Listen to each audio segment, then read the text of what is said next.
America న్యూజెర్సీలో పర్యటించారు శ్రీ శ్రీ శ్రీ త్రిదండి చినిజియర్ స్వామి. Yoga day సందర్భంగా అక్కడ ఉన్న తెలుగు వారితో యోగా కార్యక్రమంలో పాల్గొన్నారు. చినిజియర్ స్వామిని అనుకరించి యోగాసనాలు వేశారు ఎన్ఆర్ఐలు. ప్రపంచానికి ప్రధాని మోదీ అందించిన గొప్ప వరం యోగా అన్నారు చినిజియర్ స్వామి. ప్రతిరోజు యోగా చేయడం ఆరోగ్యానికి ఎంతో మేలు చేస్తుందంటున్న చినిజియర్ స్వామితో మా ప్రతినిధి ఉజ్వల్ ఫేస్ టు ఫేస్.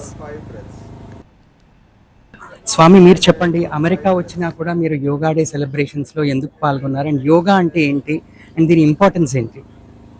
భారతదేశానికి ఇది ఒక గర్వకారణం.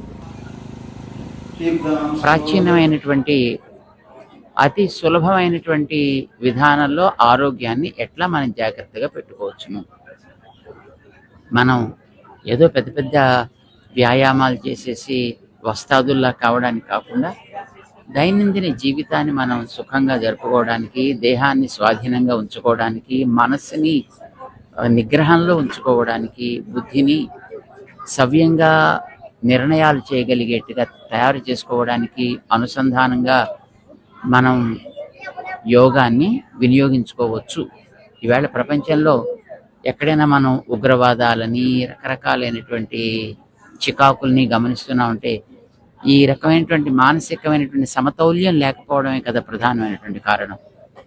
ఇది ఏర్పడగలిగితే వ్యక్తుల్లో ఉండేటటువంటి ఉద్రిక్తతలు తగ్గుతాయి, సమాజంలో ఉండేటువంటి అసమానతలు తగ్గుతాయి, పరస్పర అవగాహనలు పెరుగుతాయి, అందరూ కలిసి జీవించగలుగుతారు. మనం కోరుకునేది లోకాహ సమస్తాహ సుఖినో భవంతు అని.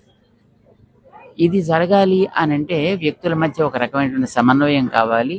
సమన్వయం కలిగించే ఒక సూత్రంగా యోగాన్ని మనం వినియోగించుకోగలిగితే అది శరీరానికి, మనస్సుకి, బుద్ధికి కూడా ఉపయోగపడుతుందనే ఒక పెద్దల యొక్క సూక్తిని దృష్టిలో పెట్టుకుని దూరాలోచనతోటి మన ప్రధానమంత్రి గారు చేసినటువంటి ఒక మహాద్భుతమైనటువంటి ఘనకార్యం ఈ యోగా డేని ప్రపంచానికి అందించడం అనేది.